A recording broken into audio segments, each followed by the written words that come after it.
Shalom semuanya, perkenalkan nama saya Helen Rosoka di 1022021 Saya ada kelas C semester 1 Volleyball. Di sini saya akan membahas materi tentang bab 2 konsep dasar PAUD. Silakan menyaksikan. Bab 2 Konsep Dasar PAUD. A. Pengertian pendidikan. Undang-Undang Nomor 20 Tahun 2003 tentang Sistem Pendidikan Nasional menyatakan bahwa pendidikan adalah usaha sadar dan terencana untuk mewujudkan suasana belajar dan proses pembelajaran agar peserta didik secara aktif mengembangkan potensi dirinya untuk memiliki kekuatan spiritual keagamaan, pengandalan diri, kepribadian, kecerdasan, akhlak mulia, serta keterampilan yang diperlukan dirinya, masyarakat, bangsa, dan negara. Terdapat beberapa hal yang sangat penting untuk kita kritisi dari konsep pendidikan menurut bunyi undang-undang tersebut. Pertama, pendidikan adalah usaha sadar yang terencana. Hal ini berarti proses pendidikan di sekolah bukanlah proses yang dilaksanakan secara asal-asalan dan untung-untungan. Akan tetapi, proses yang bertujuan sehingga segala sesuatu yang dilakukan guru dan siswa diarahkan pada pencapaian tujuan. Kedua, proses pendidikan yang terencana itu diarahkan untuk mewujudkan suasana belajar dan proses pembelajaran. Hal ini berarti pendidikan tidak boleh mengesampingkan proses belajar. Pendidikan tidak semata-mata berusaha untuk mencapai hasil belajar. Akan tetapi, bagaimana memperoleh hasil atau proses yang terjadi pada diri anak. Dengan demikian, dalam proses pendidikan antara proses dan hasil belajar harus berjalan seimbang. Pendidikan yang hanya mementingkan salah satu di antaranya tidak akan dapat membentuk manusia yang berkembang secara utuh.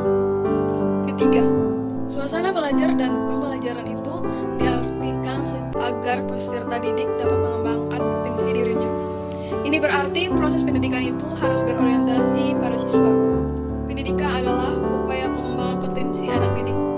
Dengan demikian, anak harus dipandang sebagai organisme yang sedang berkembang dan memiliki potensi. Tugas pendidikan adalah mengembangkan potensi yang dimiliki anak didik, bukan menjejalkan materi pelajaran atau memaksa agar anak dapat menghafal data dan fakta. Keempat, akhir dari proses pendidikan adalah kemampuan anak memiliki kekuatan spiritual keagamaan, pengandalan diri, kepribadian, kecerdasan, akhlak mulia, serta keterampilan yang diperlukan dirinya, masyarakat, bangsa, dan negara. Hal ini berarti proses pendidikan berujung kepada pembentukan sikap, pengembangan kecerdasan atau intelektual, serta pengembangan keterampilan anak sesuai kebutuhan. Ketiga aspek ini arah dan tujuan pendidikan yang harus diupayakan. Dengan demikian, ketika kita memberikan pelajaran fisika, maka seharusnya kita berpikir bagaimana mata pelajaran fisika dapat membentuk anak yang memiliki sikap, pengetahuan, dan keterampilan sesuai dengan tujuan pendidikan. Jika ini sudah terbentuk, maka semua guru mata pelajaran apapun yang diberikan akan mengarah pada tujuan yang sama, yaitu membentukkan sikap, kecerdasan, dan keterampilan bagi setiap anak didik agar mereka berkembang sesuai dengan potensi yang dimilikinya. B. Dasar, fungsi, dan tujuan pendidikan. Fungsi dan tujuan dari pendidikan nasional dituangkan dalam Undang-Undang Nomor 20 Tahun 2003 tentang Diknas Pasal 3 yang berbunyi, pendidikan nasional berfungsi mengembangkan kemampuan dan membentuk watak serta peradaban bangsa yang bermartabat dalam rangka mencerdaskan kehidupan bangsa, bertujuan untuk berkembangnya potensi peserta didik agar menjadi manusia yang beriman dan bertakwa kepada Tuhan Yang Maha Esa, berakhlak mulia, sehat, berilmu, cakap, kreatif, mandiri, dan menjadi warga negara yang demokratis serta bertanggung jawab.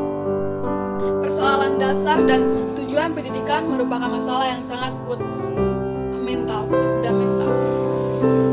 Dalam pelaksanaan pendidikan, karena dasar pendidikan itu menentukan corak dari isi pendidikan.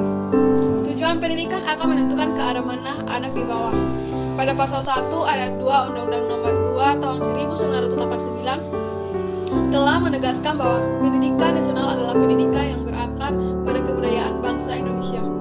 Oleh karena itu, maka pendidikan nasional pada hakikatnya merupakan kelanjutan dari sistem pendidikan yang telah ada sebelumnya dan yang merupakan warisan budaya bangsa secara turun-temurun. C. Istilah dan pengertian pendidikan anak usia dini atau PAUD. Istilah pendidikan anak usia dini merupakan padanan dari early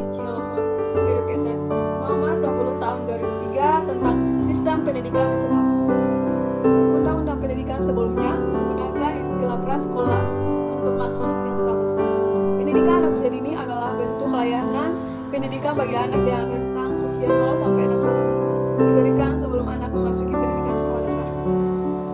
Sasarannya adalah mencapai kematangan perkembangan anak, yaitu memastikan seluruh tugas perkembangan dapat tumbuh, berkembang, serta tidak ada aspek terhambat. Para ahli PAUD meyakini bahwa hambatan perkembangan akan berpengaruh terhadap kehidupan anak di masa depan, seperti kurang mampu memecahkan masalah dan mudah menyerah dalam persaingan hidup. Oleh karena itu, sedapat mungkin sejak usia dini, seorang anak penting untuk dibimbing, dididik, dilatih agar semua aspek perkembangannya dapat tumbuh progresif sesuai usianya. Dan demikian, dapat dikatakan bahwa pendidikan anak usia dini berorientasi kepada tugas perkembangan, sedangkan sekolah dasar lebih berorientasi kepada penugasan akademik dengan target tertentu. D. Jenis dan bentuk layanan PAUD. Homeschooling dalam pendidikan pestalozzi adalah sekelompok kecil anak-anak yang diasuh oleh ibu mereka secara bersama-sama di sebuah tempat. Kelompok taman kanak-kanak dibagi dua, yaitu kelas C, yaitu kelas kecil A untuk anak usia 4 sampai 5 tahun dan kelas besar B untuk anak usia 5 sampai 6 tahun. Taman penitipan bayi yang bersifat daycare, artinya anak bayi yang diasuh sehari penuh, diantar pagi dan dijemput sore. Beberapa penyelenggara daycare juga ada yang menerima usia di atas 3 sampai 6 tahun. Di luar negeri, taman kanak-kanak Proeba diperuntukkan bagi anak usia 3 sampai 7 tahun. Di Amerika Serikat, taman kanak-kanak diperuntukkan bagi anak usia 5 sampai 6 tahun, sedangkan anak usia 3 sampai 4 tahun masuk pendidikan prasekolah. Perbedaan pembagian usia pendidikan bukan masalah, asalkan setiap kelompok umur dididik sesuai tugas dan karakteristik perkembangannya. Setiap kelompok umur memiliki karakteristik perkembangan sendiri-sendiri, sehingga pendidikannya disesuaikan dengan tugas perkembangan anak. Khususnya kelas penitipan, meskipun anak berada di sekolah setengah hari, akan tetapi kelebihan waktu diisi dengan bermain, istirahat, perawatan, dan pengasuhan. Pendidikan di TPA lebih pada pengasuhan, penjagaan, pelayanan, dan perawatan. Di lembaga ini, bayi dikelompokkan berdasarkan usia, mulai dari 3 bulan sampai 24 bulan. Pendidikan di taman kanak-kanak berorientasi pada upaya mematangkan seluruh tugas perkembangan dan para akademis untuk mempersiapkan anak memasuki pintu sekolah dasar. Taman kanak-kanak harus bisa memastikan bahwa anak telah mencapai kematangan dalam semua aspek perkembangannya. Pra-akademis lebih diarahkan pada upaya menumbuh kembangkan minat dan kegemaran anak. Diawali dengan mendekatkan anak dengan buku bacaan, bergambar, menarik, mengenal dan merangkai huruf, kata, dan suku kata melalui permainan. Dalam kegiatan pra-akademis, menumbuhkan minat dan kegemaran anak dilakukan melalui kegiatan yang menyenangkan, tak dapat dilepaskan dari bermain dan permainan, dikemas secara bertahap. Pendidikan anak usia dini adalah payung dari lembaga seperti TK atau RH. PAUD adalah payung bagi seluruh bentuk dan jenis layanan pendidikan bagi anak usia 0 sampai 6 tahun. Dewasa ini, para orang tua sudah semakin menyadari pentingnya pendidikan bagi anak-anak usia dini. Ini dapat dilihat dari peningkatan jumlah lembaga PAUD yang berdiri hingga ke desa-desa, sejalan dengan meningkatnya jumlah siswa yang masuk ke berbagai lembaga pendidikan tersebut Montessori, termasuk tokoh pendidikan Indonesia Ki Hajar Dewantara.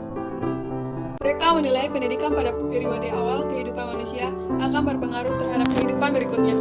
Jika anak gagal menyelesaikan suatu perkembangan, proses perkembangan selanjutnya bisa terhambat. Sentrop dan Yusen menulis bahwa usia dini sebagai periode penuh dengan kejadian penting dan unik yang meletakkan dasar bagi kehidupan seseorang di masa dewasa. Ada 2 alasan sangat kuat mengapa sejak usia dini anak penting untuk dididik, diarahkan, dibimbing, dan difasilitasi. Semakin banyak kerangsangan terhadap otak anak, semakin banyak peluang tumbuhnya cabang-cabang baru sel saraf yang sangat berpengaruh terhadap kemampuan berpikir atau kecerdasan seseorang, sehingga semakin membuka peluang untuk sukses. Masa perkembangan anak usia dini sangat terbatas, tetapi sangat menentukan masa depan anak. Setelah usia 6 tahun, perkembangan neuron mulai mengalami penurunan dan berhenti pada usia tertentu. Periode emas yang terbatas hanya dilewati sekali seumur hidup dan tidak akan datang lagi, bukan berarti bahwa anak harus dijajali berbagai pengetahuan dan keterampilan. Persepsi keliru menyebabkan orang tua dengan berbagai cara memaksa anak agar bisa membaca, menulis, dan berhitung. Bahkan bila perlu mengikuti les privat ketika masih di taman kanak-kanak. Alasan pentingnya pendidikan pada masa usia dini. Pengasuhan orang tua yang baik dengan kasih sayang berdampak positif terhadap keseluruhan perkembangan anak. Berkaitan dengan persiapan anak masuk pintu sekolah dasar. Walaupun berusia sama, anak yang pernah di taman kanak-kanak menunjukkan perilaku kemandirian yang lebih matang dibandingkan dengan anak yang tidak pernah masuk taman kanak-kanak atau langsung dari keluarga. Kenyataan menunjukkan bahwa anak yang tidak mencicipi pendidikan usia dini kurang siap mengikuti pendidikan sekolah dasar, meskipun usianya lebih tua. Setiap anak dituntut bisa belajar mandiri, minat, dan kegemaran membaca. Misalnya, sangat membantu anak membaca sendiri di rumah karena mengenai itu. Kondisi itu membuat guru SD tidak memiliki kesempatan untuk merangsang minat dan kegemaran membaca anak per anak, tetapi semata mengajar bagaimana anak bisa cepat baca agar tidak tertinggal dari teman-teman lain. Rendahnya minat dan kesenangan terhadap buku membuat anak kurang menyukai buku, padahal buku adalah budak ilmu pengetahuan. Tujuan pendidikan PAUD. Tujuan pendidikan bagi anak usia dini untuk memastikan seluruh tugas perkembangan anak dapat tumbuh dan berkembang secara optimal, meliputi fisik, motorik, kognitif, bahasa, komunikasi, sosial, emosi, dan nilai agama moral. Puncak dari perkembangan itu adalah mencapai kematangan dalam seluruh aspek perkembangan, membuat anak lebih siap memasuki pintu pendidikan dasar. Keliru bila diartikan tujuan belajar di taman kanak-kanak ialah agar anak menguasai sejumlah ilmu pengetahuan dan cara menghafal. Tujuan taman kanak-kanak agar anak sedini mungkin bisa cepat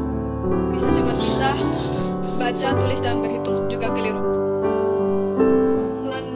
Landasan hukum penyelenggaraan PAUD di Indonesia. 1. Pembukaan Undang-Undang 45 Alinea 4, yaitu upaya untuk mencerdaskan kehidupan bangsa. Undang-Undang Perlindungan Anak. 3. Peraturan Pemerintah tahun 1925 tanggal 19 2005 tentang Standar Nasional Pendidikan, terutama pengesaran terhadap tujuan dan arah pendidikan dari transfer knowledge kepada pengembangan potensi anak. Peraturan Menteri Pendidikan Nasional tentang Standar Pendidikan Anak Usia Dini. Developmentally Appropriate Practice atau DAP. Konsensus internasional tentang kebutuhan belajar anak usia dini yang diwujudkan dengan The National Education for the Education of Youth Children tahun 1987, termasuk pembahasan pada konferensi di Denver, Amerika Serikat tahun 1991, direvisi tahun 1997, dikenal dengan Developmentally Appropriate Practice. Organisasi ini menyatakan bahwa pendidikan harus sesuai dengan kebutuhan tahapan perkembangan anak. Ide tentang arah pendidikan anak usia dini ini kemudian diterima luas di dunia. DAP lahir dari kondisi pendidikan di Amerika Serikat tahun 1970-an. Dia munculnya gerakan pembaharuan terhadap kurikulum pendidikan bagi anak usia di bawah 8 tahun. Kurikulum lama dianggap telah gagal membentuk anak agar memiliki kemampuan berpikir kritis dan penyelesaian masalah bagi kehidupannya. DAP pada dasarnya berpegang pada dua prinsip pokok, yaitu kesesuaian jenis kegiatan dengan usia perkembangan anak dan keunikan setiap anak.